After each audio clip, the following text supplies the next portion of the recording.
stay with me, and we've got a special hurricane episode prepared for you for the Florida Treasure Coast Market Update. You better get fired up!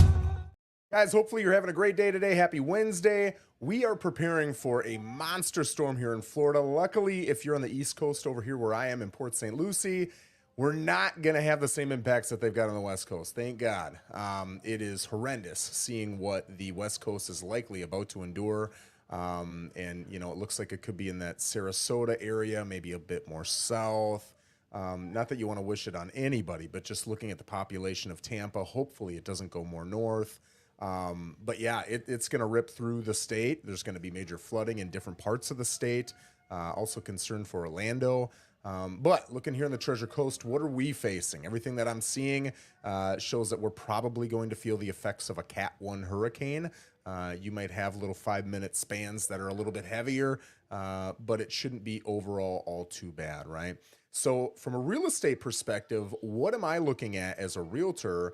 And what should you, whether you're a buyer or seller, be considering in the face of a hurricane coming through? Let's talk about some of those things. So first of all, with your signage, right? We've got signs in all the yards saying for sale.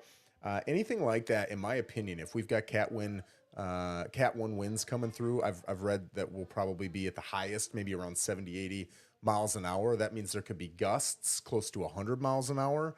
That'll rip a sign out really easily, right? And now you've just put some ammo out there that can fly around and hit your house, your car, your neighbor's house.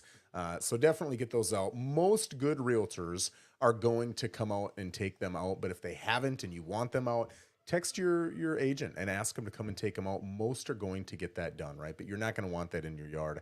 Honestly, if it was my yard, I would call my agent. If they weren't coming out, I'd take it and I'd throw it in my garage. And then I would tell my agent, you can put it back up afterwards, right? That's just the cost of doing business, in my opinion. So that's with your signs.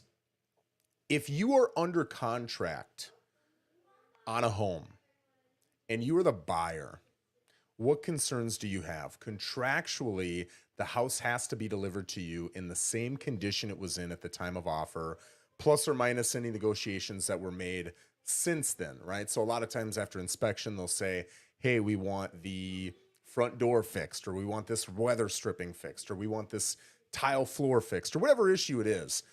Those changes have to be made, and it's got to be in the same condition. So I've gone through, just to give you a couple examples, I've gone through a home before, and the buyer says, hey, I want to put an offer in on this home, and the home has, let's say, a leak underneath the main kitchen sink, and you can see the staining underneath on the bottom wood. I always, going through a home, always look underneath the sinks because I want to see if there's any staining. And they have an inspection. It's notated in the inspection report, or maybe they don't have an inspection, but that's the way it was. And then they come through the final walkthrough and they say, hey, we've got this leak down here. I want this addressed.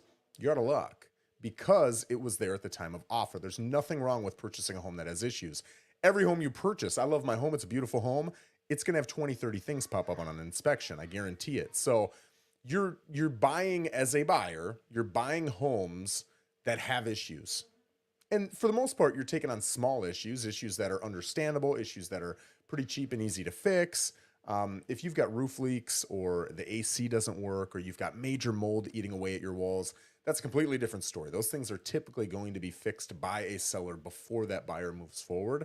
But there is nothing that says you can't buy a home with issues and drive forward.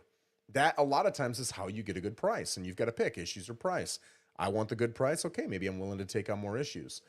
Just be aware you're taking on those issues, okay? So if we've got a home and, you know, I don't think we're going to have roofs tore off here in Port St. Lucie, but you could easily have a stick from a tree blows into a window, boom, you got a cracked window. That I guarantee that's going to happen to somebody in Port St. Lucie in the next 48 hours. Guarantee it. So what is the buyer's recourse? Well, again, it's got to be in the same condition it was in at the time of offer. So if it didn't have a cracked window at the time of offer, you can force the seller to fix that issue. Okay, what if the seller doesn't want to? You could sue them for specific performance. It says right in the offer, you owe me this house in this condition. So if you're not willing to do it, you could sue them for what's called specific performance. That's not a real estate term. It's really in any contractual law. if you have a contract with somebody and they're not following through and you've done all your parts and they're not doing all their parts, you could sue them for specific performance. I'll tell you, I've sold hundreds of homes. I've seen it threatened a lot. I've never seen it actually come to fruition, but it has come to fruition and I have seen people win. So it can happen, right? So you've got protections as a buyer. As a seller, let's say that you're supposed to close yesterday. And the buyer is saying, I don't want to close until Monday. I want to see how the storm plays out. You don't have that choice. You just don't. You have to close. In Florida, that closing date is a black and white date. Now, I do not comprehend New York real estate law. It makes no sense to me. But I have had some buyers down here buy contingent on their house up in New York closing. And their real estate agents play a much smaller role. It's more driven by attorneys.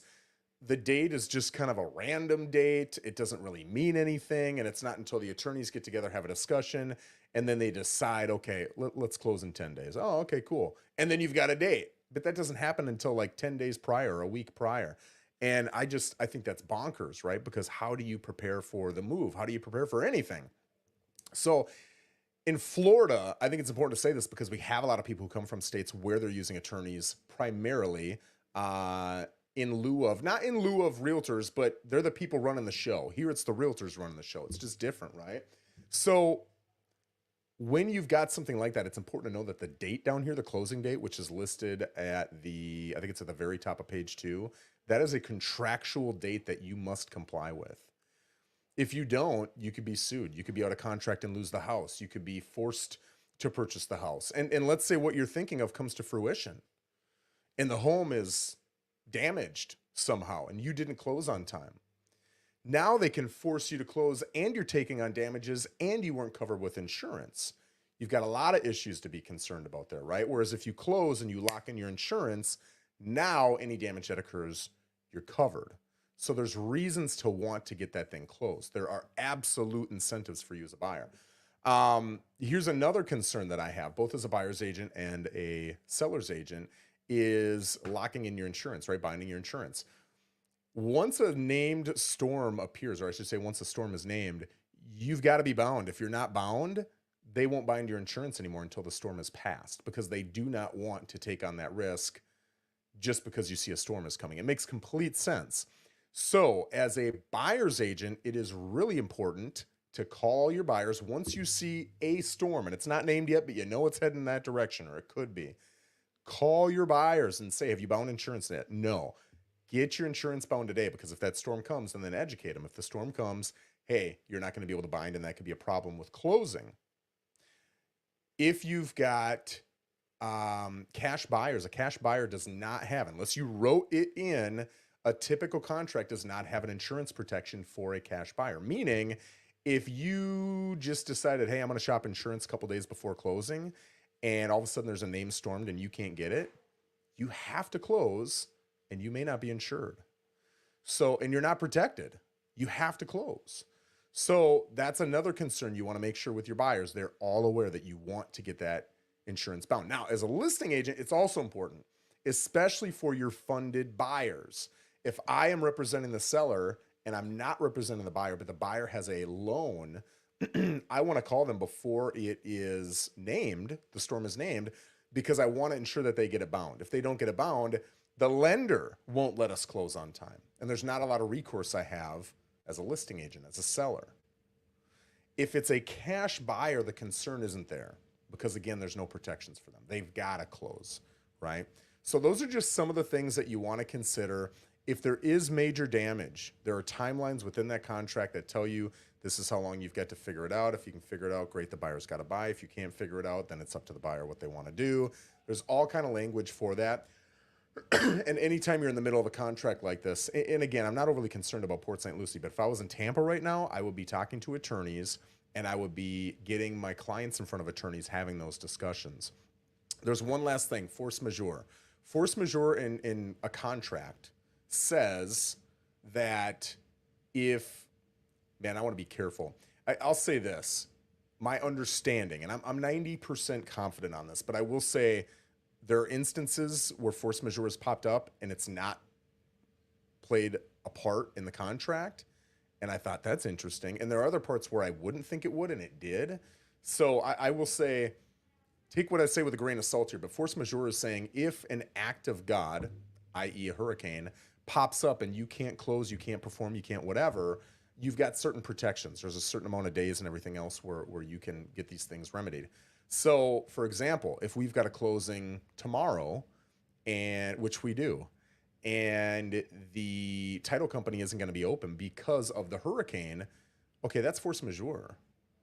So the buyer can't perform, the seller can't perform, and it's not because of them. It's because a storm came through and a title company is closed. There's nothing we can do. So it's automatically going to get moved to the next open day because of the hurricane. And the buyer can't sue the seller for not closing. The seller can't, well, you can, but you're probably not going to win because of force majeure, right? I even made a couple phone calls during COVID and asked if that, right in the beginning, was force majeure. And I had a couple different opinions from attorneys. So, and you got to remember with COVID, that was the first time we'd ever seen anything like this. So there wasn't really a lot of precedence for stuff like this. So I was getting mixed answers on that. But anyway, these are all things to keep in mind when you're selling during a storm. But again, I'll end with this. Right now, I've got several that are under contract. I've got a lot of listings. I'm not really concerned about this area as long as your signs are pulled out, which I don't have any listing signs out right now. Hopefully no other realtors do. And again, if you do, call your realtor, see if they'll take them out. If they won't take them out yourself. Put them in your garage, and then your realtor can come and put them in afterwards. That is just the cost of doing business. So any questions or anything like that, let me know. If you've got anything that you'd like me to look in future Wednesday videos, we're always looking to the Port St. Lucie market to see what's going on so that you, if you're following me, are the most educated buyers and sellers in this market. If you've got something you want me to look into, let me know. Virginia, I got to pop this up. A little bit of love today. Virginia, an amazing realtor, wrote, "Have a great day, Joe. Love your shows." I appreciate you, and I love you too, man. I hope you guys have a great day. Take care.